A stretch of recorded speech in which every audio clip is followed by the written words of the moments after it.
Gente, então boa tarde a todos que estiverem assistindo.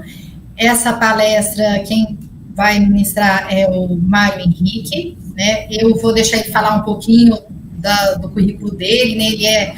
Foi um colega da minha época de graduação aqui na UFA, da Engenharia Química, e eu espero que vocês aproveitem, né? O tema é engenheiro químico na Polícia Federal, vai falar um pouco, destacar muito a química forense. E agora a Tabata tem um recado para vocês sobre a lista de presença. Isso, oi pessoal, boa tarde, eu estou aqui em nome do PET Engenharia Química. A gente de antemão já agradece a presença da Juliana e também do Mário. E sobre a palestra, ela resultará em certificados, então serão disponibilizados 2 formulários, um mais no início, um ao final. Para ter o direito ao certificado, vocês têm que preencher esses 2 formulários e fiquem atentos porque serão liberadas 2 palavras-chave ao decorrer da palestra. Então, vai ter uma abinha no formulário também para você colocar essa palavra. É isso, agora eu passo a palavra para o Mário. Mais uma vez, obrigada pela presença. Mário, antes de você começar a falar, eu também quero agradecer muito a você por participar dessa palestra, né, disponibilizar seu tempo, e a participação do PET também de organizar para a gente essa live. Eu que agradeço o convite da Juliana, o convite do PET, a organização, como sempre, muito bem organizado, os encontros presenciais que eu já participei ao longo dos anos aqui, sempre um primor, e agora a primeira vez online, então vocês vão perceber, né, que até a roupa já não está tão assim, vai com a camiseta, parece até que é o pijama, mas não é não, faz parte até do processo pedagógico do trabalho de engenheiro químico, né, eu vou falar sobre isso, então faz parte, até a vestimenta aqui que eu tô. Bom, como a Juliana falou, eu sou graduado em Engenharia Química. Fiz a Engenharia Química na faculdade aqui de Uberlândia, na Federal. Me formei em 96, final de 96, graduei, não sei, nem lembro o motivo, mas foi em 97. Mas depois eu acabei seguindo uma carreira, que era uma carreira acadêmica que eu tinha em vista, só que eu fui para a área de Química. Eu fiz o mestrado, o doutorado e também o pós-doc em Química. E eu estava me preparando para ser um professor universitário. Tinha isso em mente, mas na época que eu estava no doutorado, não apareceu um concurso que eu pudesse fazer para a universidade, e eu tinha um currículo meio estranho, né, graduado em Engenharia Química, depois fazendo mestrado e doutorado em Química, não era nem uma coisa nem outra, fiquei no meio do caminho. E apareceu o concurso da PF nesse meio tempo. Aí chegou na hora certa, eu fiz o concurso, passei, aí até ser chamado foram alguns anos, no meu caso, que era um concurso muito grande. Deu tempo de terminar o doutorado, deu tempo de fazer o pós-doc nesse meio tempo todo. Depois eu entrei na PF e estou lá desde então. Então já são mais de 13 anos. A minha primeira lotação na Polícia Federal foi em Curitiba. Eu fiquei quase 3 anos lá em Curitiba. Depois eu fui removido para Brasília, numa seleção interna dos peritos de laboratório por uma vaga no Laboratório Central lá em Brasília, para trabalhar na área de Química Ambiental Forense. E depois eu vim para cá, para Uberlândia. Hoje eu estou aqui em Uberlândia de volta. Hoje, né, estou dizendo hoje, mas lá se vão 7 anos. Jesus amado. Vão se completar os 7 anos no final do ano. Passa rápido demais. E aí, então, nos últimos 6 anos eu estou chefiando a unidade da perícia aqui em Uberlândia. Paguei todos os pecados que eu tinha, até aqueles que eu não tinha na função de chefia, e agora, se Deus quiser, não demora muito, eu volto para bancadas de laboratório, que é o que eu realmente gosto. Bom, eu tenho aqui uma apresentação, eu combinei com o Austin, com o pessoal do Backstage, que tem uma apresentação que eu vou dividir a tela com vocês. Eu vou tentar fazer ela um pouco mais rápida, que é para dar tempo da gente responder as perguntas que aparecerem, que nós temos 1 hora, né, termina 2h30, então para dar tempo de ter pergunta, dúvidas, a gente debater com calma. Já peço desculpas antecipadamente, porque principalmente o pessoal do PET já deve estar cansado de ver esses meus slides. Eu até troquei uma figura ou outra, tentei fazer um pouco mais recente, mas nessas últimas 2 semanas foi uma loucura total, e eu não consegui fazer o que eu queria fazer. Mas enfim, já peço desculpas pelos slides que alguns vão ser repetidos e vão estar carecas de ver, mas para aqueles que não viram ainda uma apresentação minha, é válido, né? Bom, Washington, apostos, Vou aqui buscar aqui a apresentação.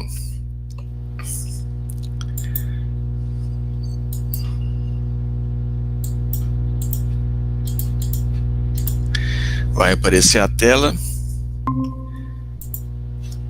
Veja se você está enxergando a tela inteira. Tá direitinho, Ju? Você tá vendo aí? Porque aí não aparece mais para mim, a tela tá cheia para mim, né? Se vocês tiverem... Para mim tá ótimo, tá vendo tudo direitinho, tá? E com relação, tem muita rotatividade entre os alunos do PET, muitos não viram sua apresentação, viu? Então fica tranquilo aí. Que bom, melhor assim. Bom, essa apresentação aqui, o papel dela é colocar um pouco o cenário do engenheiro químico, é uma das opções de trabalho que o engenheiro químico tem. Na minha época, quando eu estava na faculdade de engenharia química, eu não fazia a menor ideia que isso existia. Na época da pós-graduação, eu também não fazia ideia. Então, eu nunca tinha visto uma apresentação dessa quando eu era aluno de graduação. Se eu tivesse visto, talvez eu já tivesse me interessado já desde o início, mas eu não sabia. Então, esse papel meu aqui é fazer um merchandising da minha área de atuação, porque é uma área que eu gosto bastante. E aprendi a gostar porque eu não conhecia. Mas, de fato, uma área que eu acho muito bacana. E para o engenheiro químico também, basta ver se você tem um perfil. E eu vou, na apresentação aqui, tentar mostrar se você tem esse perfil. Você vai imaginando você mesmo nas situações que eu vou colocar. Como eu falei, eu sempre gostei da área. Esse aqui, essa apresentação aqui, esse slide é um programa de televisão antigo. Hoje não se passa mais. Na TV a cabo, pelo menos, nunca mais vi. E eu adorava. Achava maravilha. Eram casos reais que eram resolvidos pelas ciências forenses, pelas técnicas forenses as mais diversas. Eu achava aquilo bacana demais, mas eu nem imaginei que existisse este fato aqui no Brasil. Esse programa é antigo, talvez vocês nunca tenham visto falar, mas esse aqui é mais novo, embora já esteja velho para os dias atuais, né? Mas enfim, esse aqui provavelmente vocês já conhecem, viram e tiveram uma noção até melhor de equipamentos que nós usamos. A grande diferença entre nós e eles é porque eles resolvem o caso em 1 hora, que é o tempo do programa. E a gente, muitas vezes, não resolve nem em 1 ano, né? Essa é uma grande diferença. Mas, basicamente, o que é a área de química forense? Essa dúvida, essa carinha desse bebê aqui. Mas que diabo é isso? É a aplicação dos conhecimentos que você tem na sua área de formação para um fim jurídico, para tentar identificar, descrever, caracterizar uma evidência, um vestígio de algum crime, determinar se aquilo de fato é vestígio de um crime ou se é um vestígio colocado ali, por exemplo, para despistar o próprio crime, e, se possível, identificar com base nessas mesmas análises o autor daquele crime, o dono daquele vestígio. Então, é a aplicação, no nosso caso, da área de engenharia química. Como na Polícia Federal existe a prova específica para a área de química, na qual concorre o engenheiro químico, o químico e o químico industrial, é a aplicação dos conhecimentos de química para fins forenses, para fins judiciais. E o produto final do seu trabalho será um relatório técnico, mas não tão técnico assim, porque o relatório é técnico de um ponto de vista, mas de um outro ele é jurídico, porque ele tem que ser entregue à justiça, e a justiça, tá vendo, ela é cega. Mas aqui eu brinco, ela além de cega, ela não é muito boa em química, aliás, ela é muito ruim em química. Então, se você fizer um relatório técnico, muito técnico, o juiz não vai entender nada. Então, essa interface entre o conhecimento técnico e a linguagem jurídica é importante para você traduzir as análises que você fez, mantendo um mínimo de rigor técnico nas suas análises, porque este relatório, que nós chamamos de laudo pericial, ele segue a vida inteira no processo. E ele vai apanhar muito durante esse processo. Se ele for um laudo frágil, ele vai cair. Então, como ninguém quer apanhar, a gente tenta fazer o melhor possível. Na Polícia Federal, nós temos todos esses pontos aqui no mapa, são pontos onde há unidades de perícia, unidades de criminalística. O único ponto verde, que é o ponto central, é o INC, o Instituto Nacional de Criminalística, onde ficam os laboratórios centrais. Os pontos vermelhos ficam nas capitais. Todas as capitais das unidades da federação têm um setor técnico-científico, portanto, CETEC. E nas outras unidades aqui ainda tem NUTEC e UTEC, um é núcleo e o outro é unidade, mas hoje em dia todos os outros pontinhos amarelos transformaram-se nesse verde esquisito, todos são NUTEC. Então hoje aqui em Uberlândia, que era uma UTEC, uma unidade técnico-científica, hoje é um núcleo técnico-científico. Só mudou o nome, a estrutura é a mesma, mas é uma nomenclatura diferente só. Mas vou deixar esse mapa aqui, essa apresentação eu posso compartilhar depois, para vocês terem uma noção de, em fazendo o concurso, quais são as possíveis localidades que vocês poderão trabalhar. Na perícia não é ruim, porque olha, mesmo os estados de difícil lotação, Roraima, Acre, Rondônia, são nas capitais. Nos estados maiores, de maior demanda, tem unidades no interior. Aqui em Minas tem 2, Uberlândia e Juiz de Fora, Mato Grosso, São Paulo tem 8, eu acho, Rio Grande do Sul tem bastante também, e assim por diante. Mas, no geral, são boas localidades. Esse prédio aqui é uma foto do Instituto Nacional de Criminalística, esse em Brasília. Ele foi recentemente ampliado, foi inaugurado há alguns meses um anexo que fica aqui no fundo, que dobrou ele de tamanho. E esse anexo, se um dia, quando acabar o Covid, né, vocês quiserem fazer uma visita, porque ele é aberto à visitação, né, as universidades entram em contato, agenda para poder conhecer, vale a pena, porque ele parece uma coisa de outro mundo, ele é todo envidraçado, os laboratórios envidraçados, justamente para os alunos passarem pelos corredores e verem os peritos trabalhando. Então, para os alunos é uma maravilha, para os peritos nem tanto, né? Porque às vezes quer coçar o nariz e não pode, porque está tudo ali de vidro. Essa foto aqui é aqui em Uberlândia. É aqui, ó, o TEC mudou de nome, mas não vai colocar um N não, porque sai caro ficar colocando um N. Vai que muda de nome depois também, né? Então permanece esse layout. E isso aqui está no final do Jornal de Ávila, tem um prédio da Delegacia da Polícia Federal. No quarteirão de baixo, vocês conseguem ver esse prédio aqui, que é da Unidade Técnico-Científica da Polícia Federal, aqui em Uberlândia. Hoje nós somos 14 peritos, estamos em vias de receber mais 2, vamos ver. E é uma unidade muito bem servida de perícia aqui. A unidade de Uberlândia é uma referência realmente nacional. Mas por conta do número de peritos, a gente conseguiu criar os grupos especializados, né? E aí o trabalho fica bem bacana. No caso aqui, por exemplo, eu estou citando um grupo especializado de química forense, grupo de perícias de laboratório, a gente costuma chamar assim. E eu coloquei aqui esse slide que eu já repeti várias vezes, mas é porque tem de tudo um pouco do que nós fazemos. Algumas coisas fazemos demais, drogas ilícitas, cocaína, maconha, êxtase, drogas sintéticas, as novas, medicamentos, vou falar daqui a pouco um pouco mais disso, agrotóxico também, bebida falsificada, tidos por muito como o crime mais terrível de todos, né, falsificar um whisky, que coisa absurda. Análise de documentos, na parte do documento em si, das tintas, também vamos falar isso daqui a pouco, vestígios de local e assim por diante. E aqui, por exemplo, para citar casos, né, concretos, esse aqui que eu estou apontando, essa arma aqui, uma Glock, que é a arma padrão da Polícia Federal, sob luz ultravioleta para medir uma fluorescência. Isso aqui fez parte de uma pesquisa de doutorado de um aluno federal de Pernambuco, que era de munição com terras raras, para rastrear as munições e também para identificar facilmente se houve disparo com essa munição. Essa aqui foi após lavagem da arma, ainda assim ficava. Então, é uma coisa bacana. A gente fez isso aqui lá no INC, em Brasília. Esse aqui é uma representação de um laudo que teve também em Pernambuco, que alguém foi lá e foi infeliz, um vândalo, grafitar uma pintura rupestre. E tentou se identificar quem era o autor daquilo. Tem tanto o aspecto grafoscópico da escrita do indivíduo, quanto o aspecto da tinta que ele usou, por exemplo, no spray. Esse aqui de baixo, então, eu sempre deixo um pouco mais de tempo quando eu faço a apresentação ao vivo, né, com as pessoas, para eu ver a cara das pessoas, mas aqui eu vou ser um pouco mais sucinto. Esse caso aqui também é um caso que aconteceu de fato. Essa foto aqui foi tirada, e vocês provavelmente, quem nunca viu esse slide, duvido que acerte, porque nunca acertou, né, todos esses anos que eu faço essa pergunta, o que diabo é isso que eu estou apontando aqui, que parece uma espátula, está vindo uma colher, está buscando o que é isso, é um saco de linho? Não, isso aqui é um estômago de urubu.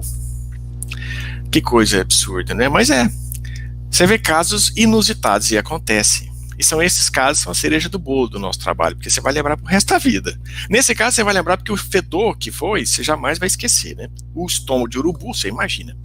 E nesse caso veio um crime federal. Por que é um crime federal? Porque nós, e esse é um ponto importante, na Polícia Federal, nós lidamos com crimes de atribuição da Polícia Federal. Então nós não fazemos ordinariamente perícias em crimes contra a vida. De ordinário nós não fazemos essas perícias. Existem, mas não é o nosso forte. O nosso forte é crime federal. Se for contra um indivíduo, por exemplo, esse indivíduo tem que ser um servidor público federal. Aí passa a ser atribuição nossa da Polícia Federal investigar. Então, estava conversando com a Juliana agora há pouco, ela falando que vai soltar as notas aí, né? De repente, algum aluno se sente injustiçado com a nota baixa, que eu sei que vai ter, porque na engenharia química, se você não tiver uma nota baixa em algum momento, alguma coisa está errada. Então, às vezes, a Juliana vai soltar uma nota baixa, algum aluno se sente muito injustiçado e faz ameaças à Juliana. Bom, a Juliana, lembrar a todos, é uma servidora pública federal. Portanto, esse passa a ser um crime federal. E passa para nós investigarmos. Certo? Neste caso aqui, por que diabos um urubu é um crime federal? Porque esse urubu, para azar dele, estava sobrevoando a região de um aeroporto. Na verdade, o chamado foi próximo a um aeroporto de uma cidade do Brasil, que eu não me lembro qual, houve uma mortandade de urubus. E um bando de urubus morrendo é suspeito, porque o urubu pensa num bicho resistente. E a suspeita era que eles tinham sido envenenados. E aí, então, porque estava na área do aeroporto, é uma área federal, veio para nós. E de fato, eles tinham sido envenenados. E não tinha sido pouco, não. Porque essa espátula aqui está raspando o aldicarb, né? Um agrotóxico, um pesticida, que foi no passado muito utilizado com o nome de chumbinho, porque ele tinha esse formato aqui de glóbulos pequenos negros, como um raticida, né? Que as pessoas utilizavam para assassinar ou para suicidar-se, né? Infelizmente, acabando de passar o Setembro Amarelo aqui, é bom até discutir isso, não deixar passar em branco. Neste caso aqui, perícia de local de crime, recolhendo vestígios, isso aqui parece uma moeda, também acontece, eu tive um caso interessante de análise de solos lá em Brasília também, de um homicídio, e aqui é uma coisa interessante, como eu disse para vocês, comumente nós não fazemos crimes contra a vida, mas ocasionalmente somos chamados, ou porque é o caso de uma atribuição, como foi o exemplo que eu dei aqui da Juliana, ou quando é um caso da Polícia Civil, mas ela pede apoio, pede algum tipo de apoio que a gente entre no caso. E neste caso aqui na análise de solos que eu fiz em Brasília foi justamente isso, foi um crime de homicídio lá em Brasília, em que eu tinha recebido apenas algumas amostras de solo para analisar e poder comparar se essas amostras eram iguais, diferentes, compatíveis ou não. É um caso que foi pedido de ajuda. E casos assim são bastante interessantes. Teve um, para citar rapidamente, agora que eu estou lembrando, de ter colocado essa foto aqui no slide, que chegou um pedido, quando eu estava também em Brasília, um pedido assim, vieram duas ampolas de vidro, ampolas de injeção, de 1 ml cada uma, com um líquido oleoso translúcido. E o pedido veio identificar o que era o composto, o que estava ali dentro, e eu podia usar uma ampola. Na outra ampola eu não podia quebrar. Eu tinha que falar o que tinha sem poder quebrar. Eu sei, você deve estar rindo, e eu também ri na hora, achei que era brincadeira, mas era verdade. E essas duas ampolas haviam sido retiradas, por isso eu lembrei quando olhando isso aqui, numa perícia de local de crime. Na verdade, foi aquela comissão da verdade, lá no Araguaia. E a equipe de peritos da PF foi para lá, e numa cova, identificada por alguém do Exército, falou aqui tinha sido enterrado tantas pessoas, acharam essas ampolas. E queria saber se de fato aquilo era um local de desova de cadáver ou não. Fomos lá nós fazer essas análises. Para resumir a história, na ampola, uma delas nós não podíamos quebrar. E que tipo de análise que você faz num material que você não pode ter acesso? A gente usou a espectroscopia Raman, porque o laser Raman ele é capaz de passar, você medir a intensidade dele, ele atravessar uma barreira, como no caso do vidro, ele atravessa, e fazer a análise do que está lá dentro e voltar, mas é uma análise que fica muito menos sensível. E ele não consegue identificar só uma mistura, e era uma mistura, é uma solução oleosa. Então falou, isso aqui é um óleo de cânfora, agora o que tem nesse óleo? Só Jesus, se você não puder acessar, só Jesus para dizer o que tem. Na outra ampola, a gente identificou... Não era nem outra ampola, o outro era agora eu estou lembrando, o outro era como se fosse borracha queimada. Eu acho que era exatamente isso. Borracha queimada com burida, a gente fez um monte de análise, e identificou também nessa borracha um corante azul de metileno, que era usado naquela época como remédio injetável também, não sei se era para parasita, algo assim, sabe? Mas enfim, casos excepcionais. Disso tudo aqui que eu falei, o que a gente mais faz em quantidade é medicamento falso. Tem demais. Vocês viram a operação dessa semana. E drogas ilícitas também. Sobretudo agora pelos Correios, que tem muita droga vindo pelos Correios, e aí Correio, né, é uma área federal, portanto, passa a ser atribuição da Polícia Federal. Agora tem outras áreas que nós, engenheiros químicos, podemos trabalhar, porque são áreas em que não existe graduação formal. E são várias delas, aliás. Uma delas é aqui, balística. Então, esse aqui é o Sato, é o mestre Yoda das áreas de balística aqui na PF, acho até que ele está aposentando, se já não o fez. Está usando aqui o microscópio estéreo comparador da Leica, aqui a análise das estrias, no estojo questionado, no estojo padrão colhido, e essa análise, essa área de perícias balísticas, que são perícias em armas, em munições, em elementos de munição, em cenas de crime envolvendo o disparo de arma de fogo, não há uma formação, um curso de graduação. Então as pessoas são formadas dentro da PF, no curso de formação em Brasília, e depois nas especializações que vão fazendo. O que determina se ela vai ou não fazer? É a afinidade que ela tem pela área. Então, se você está fazendo engenharia química, essa mensagem é para você que está me vendo. Se você está fazendo engenharia química, é um aluno que não gosta de química, mas ainda assim você insiste. Você é brasileiro, não desiste nunca. Você insiste, estuda, porque engenharia química não é fácil. Estuda, termina a graduação, estuda mais para poder passar no concurso da PF. Aí você passa. Aí você pensa, bom, mas eu vou ter que trabalhar com química, eu não gosto disso. Seus problemas acabaram. Não necessariamente você terá que trabalhar com química a carreira inteira. Você começará trabalhando com química, porque você foi selecionado para isso. Mas com o tempo, você vai canalizando as suas energias para aquilo que você gosta. E tem gente que gosta de arma, tem gente que gosta de atirar, tem gente que estuda isso, é um prazer, é um hobby. E tem muita demanda nessa área na Polícia Federal. Então, inclusive tem um colega que é químico, é próximo, e ele gosta tanto que hoje ele virou instrutor de tiro na Academia Nacional de Polícia. E um outro colega nosso aqui, que ele é contador, e ele também é instrutor de tiro na Academia de Polícia. Então gostam, desenvolve. Né?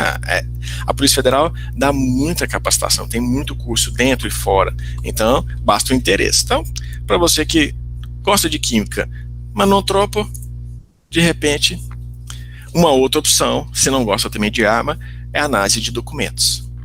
A análise de documentos, são chamadas perícias documentoscópicas, é em volume de demanda a área de maior demanda na PF. Porque a quantidade de documentos falsos, a começar pelas cédulas falsas, vamos falar isso também daqui a pouco, é muito grande. Mas não é só isso. Carteira Nacional de Habilitação, carteira de trabalho, documento de identidade, passaporte, visto de outros países. E qualquer documento redigido à mão que seja, mas que você está lidando com possível repercussão criminal numa esfera federal. Se você vai fazer um financiamento na Caixa Econômica Federal e tenta dar um golpe dizendo que você é outra pessoa, ou que a sua renda é outra, ou você faz uma ameaça ao gerente do banco, isso passa a ser um crime federal. Essa análise de documentos vem para nós. Empresas, em juntas comerciais, dependendo do que for o processo, se cai na Justiça Federal, perícia nossa da Polícia Federal. E tem muita. E também não existe graduação nessa área. Então as pessoas são treinadas, capacitadas dentro da PF. E todas as unidades têm. Aqui em Uberlândia nós temos esse equipamento aqui, o BSC 5000, tem um outro, um Régula, são dois baita equipamentos, são muito bacanas, e você faz milagre neles. E é especialmente interessante que a pessoa que lide com isso tenha conhecimentos na área de química, porque vai lidar com cores, vai lidar com análise de tintas, vai lidar com fluorescência, com análise técnicas analíticas de pigmentos, de tintas, de papel, que é importante a pessoa ter esse conhecimento. Então, a função do engenheiro químico também é interessante nesse processo. Até quando a gente fez o curso na Casa da Moeda, um dos caras que trabalhavam lá fazendo a diagramação das cédulas é um engenheiro químico, e se não me falha a memória, era de Uberlândia. Mas eu não lembro o nome dele, porque ele já é um senhor de idade. Mas enfim, é uma área de atuação nossa também. e bastante demandada na área de perícia documentoscópica. Mas digamos que você não gosta de documentos, e que você não gosta também tanto de química assim, mas você gosta de explodir coisas. Também temos vaga para você. As perícias em bombas e explosivos e os grupos de bombas e explosivos são majoritariamente compostos, os grupos, por peritos. É uma tradição histórica. Isso se mantém. E nas perícias de pós-explosão, naturalmente são feitos os exames por peritos criminais.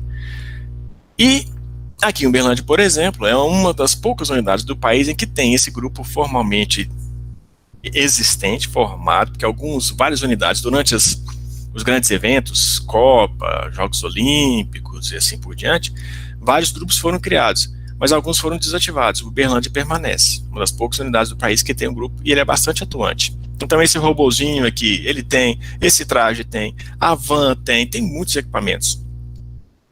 E uma área que demanda gente, perito. E se o cara souber de química e gostar de explosivos, tá para ele. É o perfil dele. Será muito bem-vindo. Há um curso, há vários. Para você ingressar nesse grupo, você tem que fazer alguns cursos. E há vários cursos depois, até de especialização, e até fora do país, em convênios que tem. Agora, se você gosta disso, você gosta de escolher entre o fio azul e o fio vermelho, Matrix, a pílula azul, a pílula vermelha, enfim, eu estou brincando, mas é isso que eu estou dizendo, é o perfil. Você gosta disso? Você vai acabar canalizando suas forças, você vai acabar terminando nesse grupo. Nesse, ou no documentoscopia, ou em balística, ou em algumas outras áreas. Aqui, por exemplo, nesse grupo de bombas e explosivos, o diretor dele aqui em Uberlândia, o coordenador, é um contador, formado em contabilidade. Um dos idealizadores desse grupo lá em Brasília era o perito em informática. Mas o cara gosta. Tem gente que gosta de atirar, tem gente que gosta de explodir. Agora, é possível fazer isso de forma legal, né? De forma legal, em prol da sociedade, e ainda recebendo por isso, recebendo salário por isso, é realmente muito bacana, não é? Então tem espaço para todos, mesmo para aqueles que não têm muita vocação com a própria área de formação. Mas lembre-se, você vai ter que prestar prova na sua área de formação, então estuda. Aproveita que está na faculdade agora, estuda. E depois estuda mais um pouco, porque a prova específica, ela é difícil. E depois que você entrar, não se esqueça de onde você veio, não se esqueça da universidade, não se esqueça das pesquisas, porque perícia, o valor da perícia é o valor da ciência. Se nós ficarmos ultrapassados, é isso que vai acontecer, nós ficaremos ultrapassados, faremos laudos medíocres, incorretos, o que é o pior dos mundos, né? Colocar alguém injustamente na cadeia, condenar injustamente, e enquanto a ciência avançou e nós não. Então o contato que a gente tem que ter com a universidade permanece, é um dever nosso da perícia, mas mais uma vez é questão de perfil, tem gente que gosta, tem gente que não gosta, tem gente que tem um aspecto mais científico e outro mais técnico. Eu sempre gostei da ciência, da pesquisa, né? Sempre fiquei envolvido, e hoje permaneço. Aqui são alguns exemplos de trabalhos que nós fizemos junto com o pessoal aqui da Federal de Uberlândia, com a USP, com a Federal de Goiás, e agora, hoje, neste momento, às 17 horas do dia 1º de outubro, encerra as inscrições do projeto CAPES, do edital da CAPES para ciências forenses, é o segundo edital. Nós fomos selecionados no primeiro em 2014, estamos mandando outro projeto agora em 2020, que vai ser disputado à tapa. E, enfim, para dizer também que é questão de perfil, e é importante a gente estreitar esses laços. Lá fora, em outros países, muitas vezes, algumas universidades têm uns núcleos de desenvolvimento de ciências forenses, os quais são os institutos de perícia buscam quando necessário, porque algumas técnicas o instituto de perícia não tem, e a universidade tem. Então a gente se socorre da universidade, então a gente tem que ter esse estreitamento mesmo. Começa no estágio, vai lá na iniciação científica, vai no mestrado, que é possível ser feito, e depois, quem sabe, termina dentro até da PF, né? Ou de um instituto de perícia que você queira. Esse aqui é alguns exemplos de casos concretos que eu falei que eu ia falar um pouco. E é bem recente mesmo. Essa foto aqui, todas as fotos que eu coloquei aqui estão na internet, né? Você procura em site de notícia, vai aparecer. Porque agora é foto de domínio público, eu não coloquei foto nenhuma nossa na própria perícia, mas essa foto aqui, vocês podem perceber que é uma foto que possivelmente a investigação, o release da delegacia aqui mandou para os jornais, porque essa foto é dessa semana.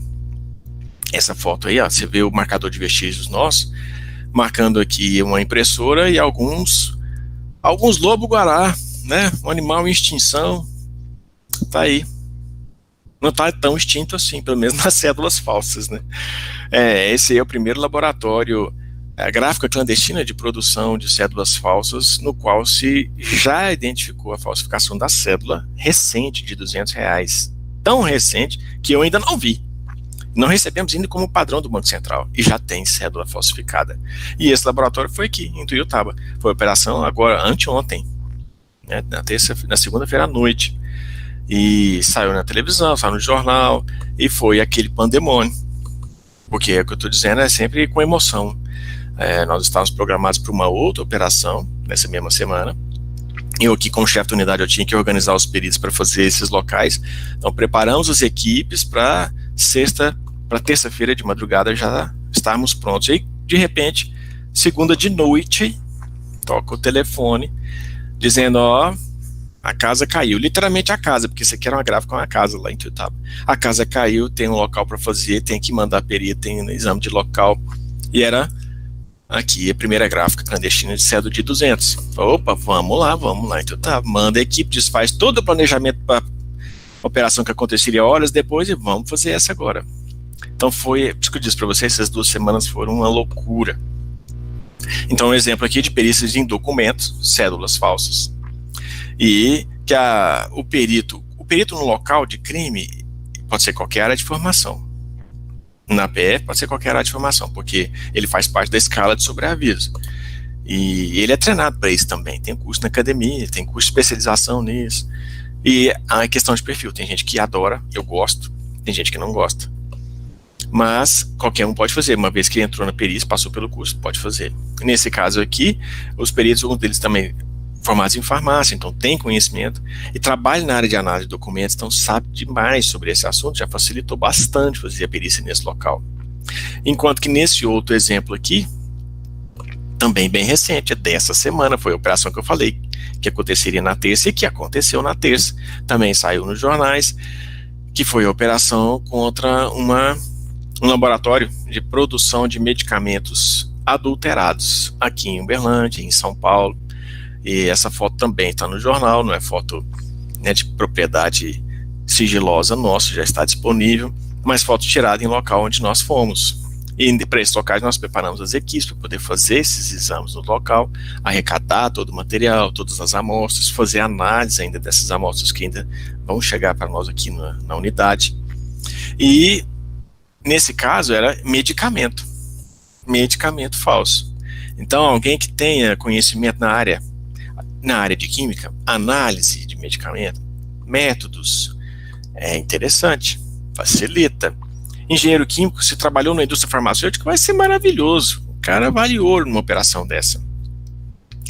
E, nesse caso, por isso que eu falei, eu estava brincando aqui no começo, né, sobre até a vestimenta, nesse caso, o meu chefe me colocou para dar entrevista lá para televisão, lá fui eu dar entrevista na televisão. Vocês me viram, não sei se alguém me viu, estava lá de terno, paletó, gravata, camisa social, que é o uniforme padrão dos peritos. Mas, para mostrar para vocês que o engenheiro químico perito veste desse jeito, quando tem que vestir, e veste desse jeito que eu estou aqui, ó, camiseta, né, mulambento, mas é porque é o modo. Não, hoje eu estou no modo arrumação. Eu estou no modo arrumação, estou lá no laboratório, estava havendo vazamento na linha de gás de hélio, descobrindo onde é que está esse vazamento, sobe em telhado, desce em telhado, mexe em graxa. É lógico que eu vou sujar, não vou ficar de terno. Mas em outro dia tem que estar de terno da entrevista, você está lá de terno da entrevista. Em outro dia você tem que estar com essa roupa operacional aqui, perito usa essa roupa? Tem, perito tem essa roupa e usa essa roupa. Em operação, precisa dessa roupa? Tem essa roupa, tem essa vestimenta, faz parte e tem regramento para tudo, tem normativo para tudo na PF, inclusive para roupa. Certo? Esse slide eu gosto de mostrar porque é um caso muito bacana para mostrar que que o nosso trabalho tem o rito ordinário, né, as análises que chegam todos os dias, os pedidos de exame, diferentes materiais, mas há aqueles casos que são completamente extraordinários, e muitas vezes eles são comuns, né? Não é tão extraordinário assim, porque eles acontecem várias vezes. E isso faz parte do nosso trabalho e dá um gostinho especial. Nesse caso aqui, é de Curitiba. A Juliana, coitada, deve estar cansada de ouvir essa minha história. Mas é uma história bacana. Eu ainda estava em Curitiba, quando o dia fui chamado na sala do chefe, ele dizendo para mim, olha, vai ter uma operação agora essa semana, da DRE, que é de repressão a entorpecentes, né, portanto, contra o tráfico internacional de drogas, e você tem que ir com eles. Eu achei, mas nossa, eu tenho que ir com eles, perito, ter que ir com um agente deflagrar a operação, uma coisa estranha. Eu falei, mas por que, chefe, assim? Ele falou, não, porque tem que ser alguém de laboratório. E eu falei, mas para onde que eu vou? Não posso te falar ainda não. Mas quando que eu vou? Também não posso te falar ainda não, mas fica preparado, a partir de manhã fica preparado. Eu falei, minha nossa, mas e tem que ser alguém de laboratório, por quê? Aí ele só falou, olha, o que eu posso te dizer é que a suspeita que tem a cocaína dissolvida em suco. E você tem que, o seu papel lá é identificar se tem essa cocaína dissolvida em suco. Eu falei, minha nossa senhora, como é que eu vou fazer isso, né?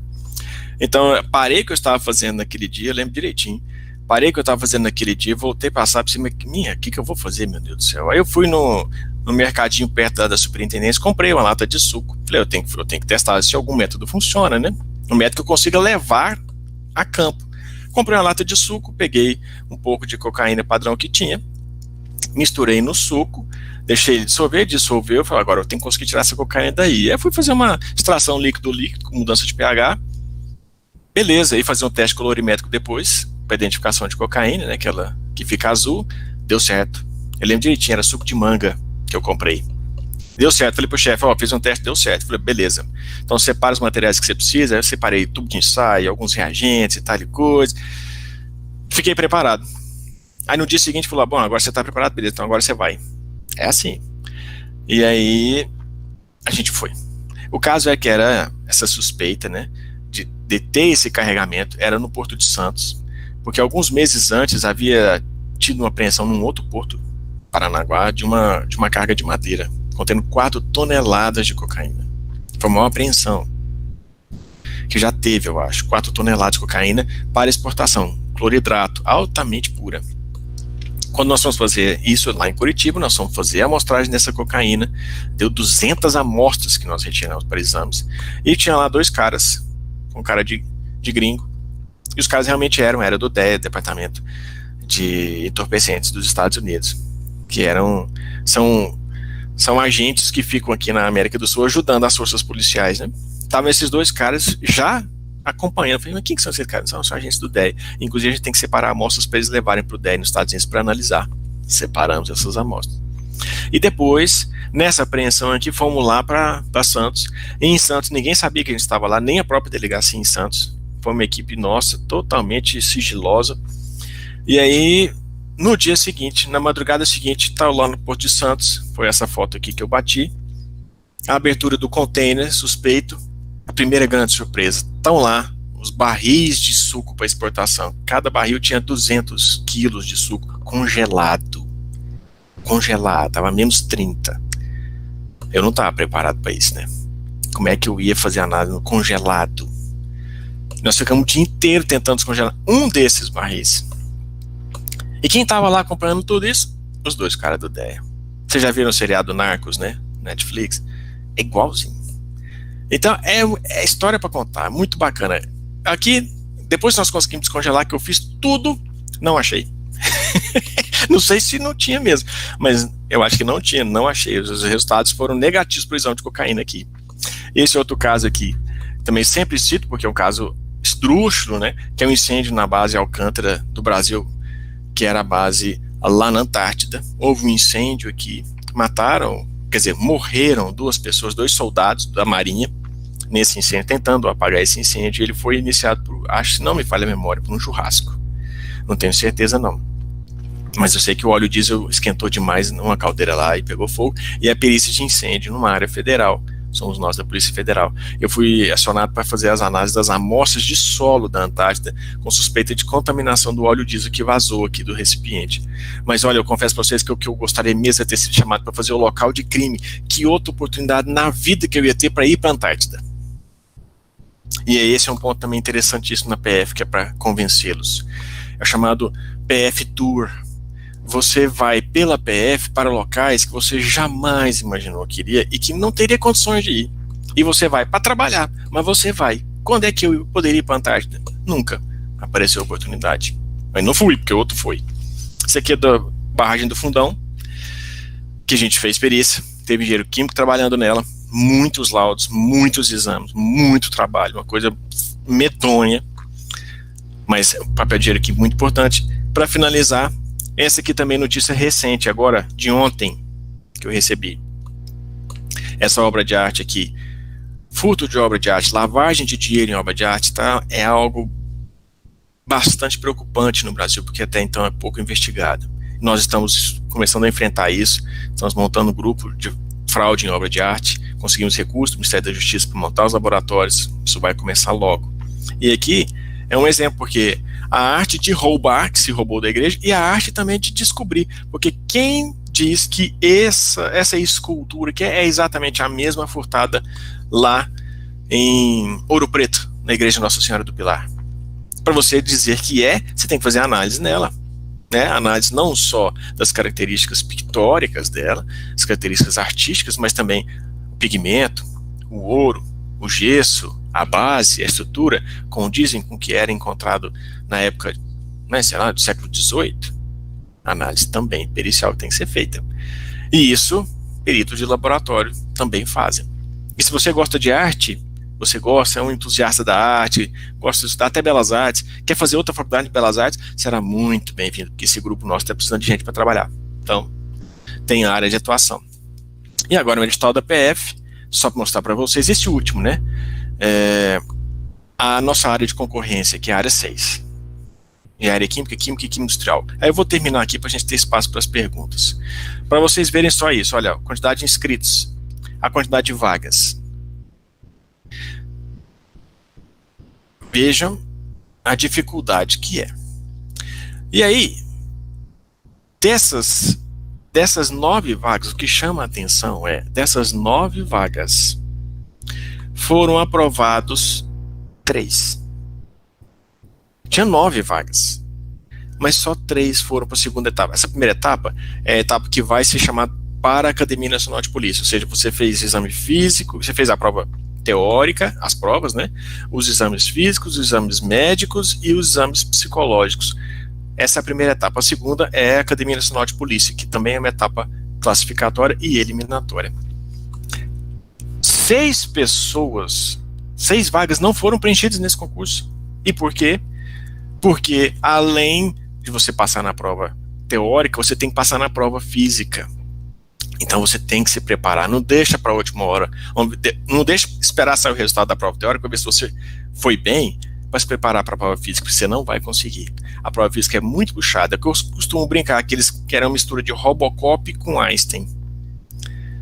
E isso tira muita gente do concurso, muita gente do certame. Então, se esforcem. Se esforcem estudando, mas também se esforcem no preparo físico, caso queiram ingressar nessa carreira. Sempre coloco essas referências para quem gosta, para já ir se acostumando com o tema. Esse livro aqui é um livro aqui do Brasil, da editora Milênio.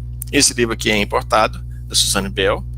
E para local de crime de maneira geral, e ciências forenses, porque falam das outras áreas, né, de balística, documentoscopia, engenharia legal, bombas explosivas, assim por diante, tem esse aqui também da Milênio, e esse também da Milênio, publicado e escrito por colegas nossos, peritos criminais federais. Tá certo? Eu vou encerrar por aqui, porque é para dar tempo de responder perguntas e a gente discutir. Deixa eu voltar aqui para a tela do Meet. Certo?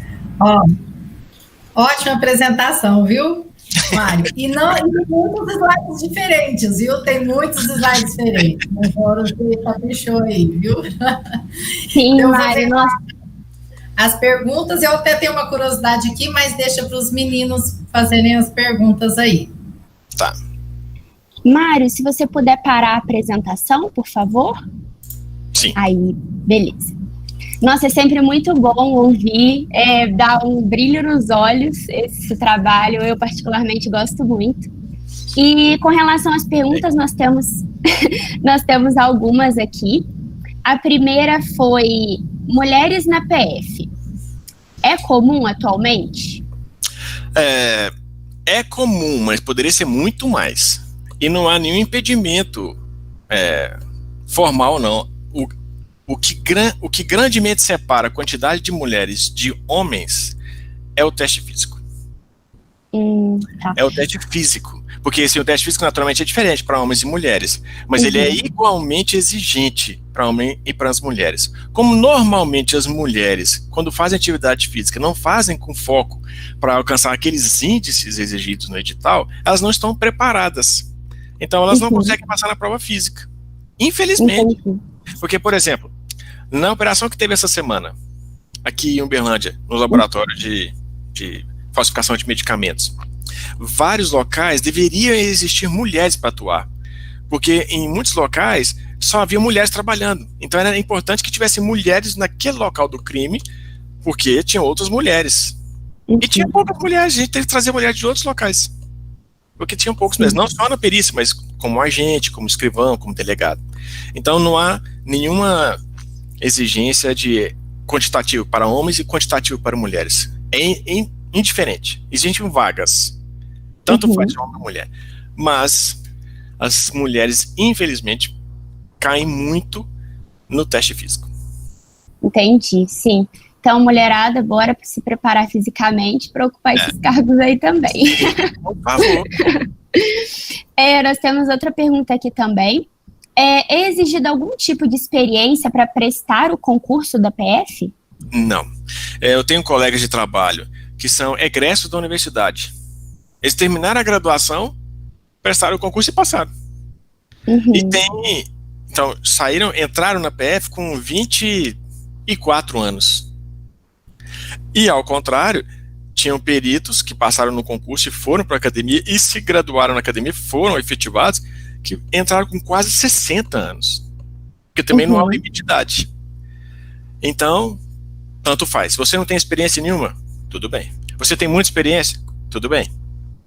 Vai ser aproveitado depois, conforme a sua experiência lá dentro. Mas para você entrar, você tem que passar nas provas e na academia. Tá. É isso. Beleza. E foi um cara de 60 anos que fazia exercício. Cabelo branquinho, mas... o exercício em dia. Agora a gente tem uma outra pergunta aqui sobre a parte da perícia em bombas e explosivos. Sim. Você falou que é preciso fazer cursos para se especializar. Quanto tempo mais ou menos leva essa especialização? Na área específica de bombas e explosivos, são 2 cursos que a pessoa tem que fazer, chamado CACOM 1 e CACOM 2. São cursos rápidos. Tem uma parte inicial, que é uma parte teórica, mas a parte prática mesmo, sei lá, 1 semana ou 15 dias em Brasília, cada um desses cursos. Aí depois você entra no grupo, você está apto a entrar no grupo. Aí depois o curso mais longo, aí depende, não é sempre que acontece. Às vezes a gente já fez o convênio com a Polícia Real Montada do Canadá, agora esse ano foi a Polícia da Espanha, aí eles vêm para cá e dão um treinamento, que às vezes eles dão, além de bombas e explosivos, dão também de QBRN, de ameaças químicas, biológicas, radionucleares, e aí o curso se estende.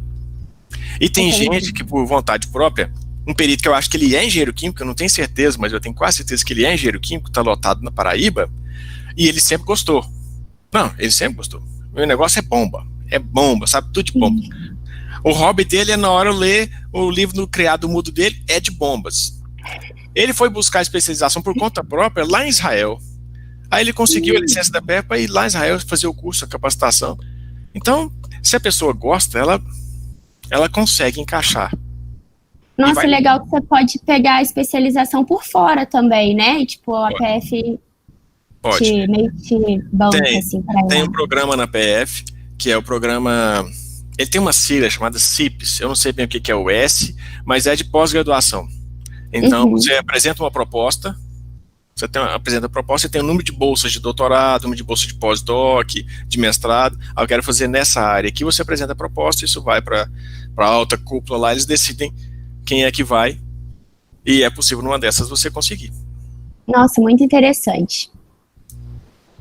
Agora a gente tem uma outra pergunta aqui, sobre a adulteração de medicamentos. Daí a dúvida é, qual o medicamento mais adulterado no Brasil? Você tem essa informação?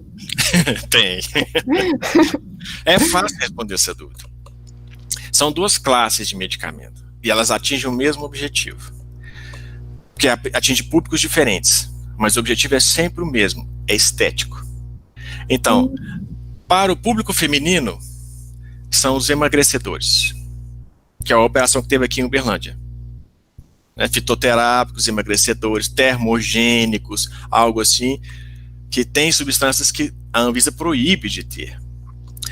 E para os homens, são os anabolizantes.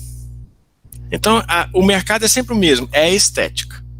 Então, para os homens, eles compram demais anabolizantes de todos os tipos, e as mulheres, em geral, tendem a comprar mais aqueles emagrecedores.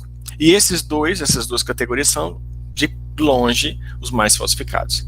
Enquanto o Viagra não tinha patente quebrada, expirada, na verdade, também era muito falsificado.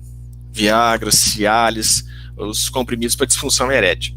Mas depois que a patente expirou e o preço caiu bastante, o mercado de falsificação de medicamentos, nesse medicamento especificamente, perdeu o lucro, que basicamente é lucro. O que o traficante, o criminoso quer é lucro, e tem um lucro fenomenal nessa área. Uhum. Sim, e aí o trabalho da PF também para ir ajudando a salvar até as nossas vidas, assim, porque é um risco que a gente coloca a nossa saúde consumindo isso daí. Com certeza. Beleza. Agora a gente tem uma outra pergunta aqui, sobre o concurso da PF. A aplicação do concurso é anualmente ou ele possui intervalos a cada aplicação? Ele possui intervalos, e não são intervalos regulares, infelizmente, porque isso não está sob a nossa gestão. Na gestão da PF, se estivesse, a regra proposta por nós na PF é justamente isso, de tanto tempo, de ano em ano, a cada 2 anos, ter um concurso para repor pelo menos aqueles que se aposentam. Mas quem define isso é o Ministério da Fazenda, o Ministério da Economia, do Planejamento, porque isso envolve gasto do governo. Então, quem libera o concurso é o Ministério do Planejamento e da Economia. E aí é sempre uma briga conseguir. Então, de vez em quando a gente consegue, abre o concurso. Aí, às vezes, passa alguns anos sem concurso, de repente, abre de novo. Então, não existe uma previsão. Agora, por exemplo, está ocorrendo a última turma. Nesse momento, nesse semestre, está acontecendo a última turma da Academia Nacional de Polícia, onde tem peritos sendo formados. Depois dessa turma, agora um outro concurso tem que vir. Não, acabou esse concurso. Porque aqui é uma coisa interessante, o concurso na PF só acaba quando todos são chamados, todos que passaram. Não existe, tem 2 anos, expirou. Não, eu passei em 2004. Eu fui chamado em 2007. Então, enquanto todos não são chamados, não se expira o concurso. E aqui agora, nesse semestre, está sendo a última turma. Então, após essa, possivelmente, em algum momento no futuro, haverá um outro concurso. Uhum. Você tem uma noção, Mário, quando foi o último? Ou não? Acho que foi uns 2 anos atrás. Ah, tá. Porque a academia, ela suporta, acho que 600 ou 700 alunos no total. Porque é um regime de internato. Você mora dentro da academia, lá em Brasília. Então, ela tem um número máximo de estudantes. Então, um concurso desses são milhares de vagas, porque são geralmente para todas as áreas de uma vez. Agente, delegado, escrivão, perito, apiloscopista, e muitas vezes a maior demanda naquele momento é para a gente. Então a academia toda forma a gente, forma um ano, um semestre, um outro semestre também. O perito está esperando, ele foi chamado, ele vai ser chamado, só que ele está esperando. Aparece a oportunidade, chamou o perito, aí vem todos os peritos, e vão de uma vez. Então, eu acredito que tenha sido uns 2 anos atrás, e esse semestre aqui está encerrando a academia. Beleza, bom saber essas informações aí. Agora a gente tem uma outra pergunta aqui também, é uma pergunta mais pessoal, não sei se você pode responder, mas qual o trabalho mais esquisito que você já teve que fazer na PF? É difícil responder essa pergunta. Mais esquisito, mais extraordinário de esquisito. Bom, eu diria que um dos mais esquisitos do ponto de vista de laboratório foi esse, que eu citei aqui, de ter recebido uma ampola que eu não podia abrir. Eu tinha que falar o que tinha sem poder abrir. Isso foi bem esquisito. A expressão é essa mesmo. Isso é esquisito, mas você deve estar de gozação comigo, né? Mas não, era verdade. Agora, trabalhos assim extraordinários, que são inusitados, aí tem vários. Tem vários. Citei alguns aqui na apresentação. Um que eu não citei nessa, mas cito em outros, que é um trabalho em erradicação em roça de maconha, que tem aqui no Brasil, né? Porque é o contexto que envolve tudo, a preparação, você ir ao local, fazer o local, é bastante inusitado. A palavra seria essa, assim, a maneira como você vai, o transporte aéreo, o helicóptero, é bastante diferente. É o que eu digo do PF Tour. Você vai para locais e vai de maneira para esses locais que você jamais iria em outra condição, né? Então, é interessante. Mas e, Mário, o esquisito acho que é da Pula. Dá um pula, né? É bem esquisito mesmo também. E com relação a essas oportunidades que você tem de viajar, que você disse que é possível, você já teve a oportunidade de ir viajar para fora do país trabalhando pela PF? Eu tive.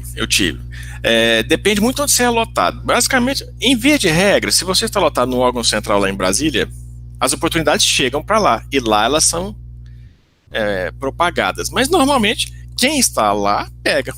Se é uma boa oportunidade, fica ali, né? Difícil ir para as pontas, né? Então, aconteceu comigo quando eu estava lá em Brasília. Teve, em 2011, um seminário internacional nos Estados Unidos de agroterrorismo. E, como era de laboratório, eu tinha ido para lá para trabalhar na área de crime ambiental, né? E aí falou, vai você. E eu fui. Fui eu e foi um delegado de São Paulo. Então, fui representando a PF. Foi muito bacana. Foi uma experiência muito bacana. E, na verdade, tem muito disso, sabe?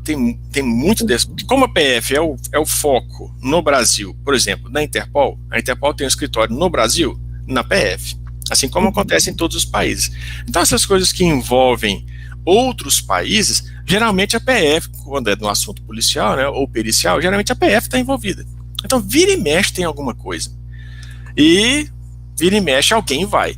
Às vezes, se você estiver longe da ponta, do centro, onde está em Brasília, às vezes vai demorar para você ir. Mas se você é uma referência, para pegar um exemplo que eu dei naquele incêndio lá na Antártida, um perito, aliás, é um ótimo exemplo, porque o perito, que é o referência aqui no Brasil na área de incêndios na PF, é um engenheiro químico. Ele é um engenheiro químico. E ele está lotado aqui, ele está quase aposentando, o João Luiz. Quase aposentando, já poderia ter aposentado, eu acho. Mas ele é um cara bacana demais, gosta, né? Ele gosta do que faz, gosta da área, entusiasmado. E quando tem incêndio, sempre lembro do João Luiz. Lá foi o João Luiz, lá para a Antártida. Nossa, que oportunidade. Pois é. Eu falei, João, eu queria saber incêndio nessa hora, porque olha... Porque é uma das perícias mais difíceis. É uma das mais difíceis de se fazer, de incêndio. Nossa. E por que, Mário, assim, você pode falar? Porque... as causas, para você identificar exatamente onde iniciou e a causa do início do incêndio, às vezes é muito difícil você identificar de forma correta. Então, muitas vezes é bastante complicado. E não é só no Brasil, não. A gente conversando com gente fora do país, os caras falam, nossa, isso aí realmente é uma caixa preta. Uma parte bastante difícil. E poucas pessoas no Brasil sabem, mas se você gosta, vai atrás, pesquisa, você acaba virando referência. E se aparecer um caso desse, eles vão lembrar de você. Tem um plano que sabe isso aí. E é a parte boa, a parte ruim, porque se você quiser se esconder, não tem jeito de se esconder mais. Não, eu sei, mas eu não quero ir, não. Azar. Você que sabe, você vai. Você vai, não tem jeito. Mário, a gente está chegando quase ao seu teto. Eu poderia fazer só mais uma perguntinha e aí a gente finalizaria. Quais são as matérias vistas na graduação que mais aparecem no trabalho de perícia? Olha, eu diria para vocês, na nossa área, engenharia química, a parte que aparece mais é a parte mais do início. Operações unitárias, não, poucas vezes. Mas química orgânica, que você vai ver lá no ciclo básico, às vezes, ou termodinâmica, dependendo do caso. Química analítica, que você viu lá no ciclo básico também. Bioquímica, dependendo do caso concreto que você vai periciar, é possível provavelmente você vai precisar desses conceitos. Termodinâmica, nem tanto. Operações unitárias, nem tanto. Fenômeno de transporte, depende. Por exemplo, no caso da barragem do Fundão, ajudou. Uhum. Então, depende do caso concreto. No ordinário nosso, da área de química forense, são essas que eu coloquei. Química orgânica, analítica e alguma parte de termodinâmica. Na nossa rotina. Mas em casos extraordinários, eu falo assim, quem que são os engenheiros químicos? Fulano, Beltrano, no Brasil estão esparramados, são esses aqui. Aí eles vão atrás até da informação, mas você fez especialização em alguma coisa? Você, na sua iniciação científica, ou mestrado, você trabalhou com isso? Trabalhar, então você é o cara indicado a estar nessa equipe. E vira e mexe acontece, né? Vira e mexe acontece. Tem casos aí de apreensão ou local de crime lá na JBS, ou na Petrobras, ou algo do gênero. O engenheiro químico faz toda a diferença. Faz toda a diferença, é verdade. E, Mário, a gente tem umas outras perguntas, não sei se você teria disponibilidade para depois poder respondê-las. Pode mandar. Depois beleza, eu mas vou respondendo. Tá bom, então. Em nome do PET, eu queria te agradecer imensamente por essa oportunidade. É sempre muito bom escutar você falar. E Obrigado. Também vou passar a palavra agora para a Juliana, para ela encerrar a nossa live. Parabéns para vocês pela organização. Obrigada. De novo, quero agradecer também ao PET e o Tabata, a todos aí do PET que ajudaram. Os meninos estão aqui mandando mensagens aqui, que está dando tudo certo. E, Mário, muito obrigada. Sua apresentação é sempre, você realmente, eu acho que você se colocou no lugar de um aluno para fazer essa apresentação, a colocar todas as áreas que a gente pode atuar, né? E então foi muito bom, você sempre foi muito descontraído para falar. Agora, os meninos não podem me ameaçar, eles sabem disso. Exatamente. Exatamente. Graças a Deus. Né? Então eu quero já agradecer imensamente. Eu sei que agora você tem um compromisso. Muito obrigada mesmo. Aí os meninos vão organizar as perguntas e a gente passa para vocês. Aí pode passar, que eu vou respondendo. Muito eu agradeço. Obrigado. Obrigado, gente. Obrigado pela oportunidade. Mais uma vez. Para mim é um prazer. Tá bom, até mais, Mário. Até mais. Muito obrigada. Obrigado. Tchau, pessoal. Tchau.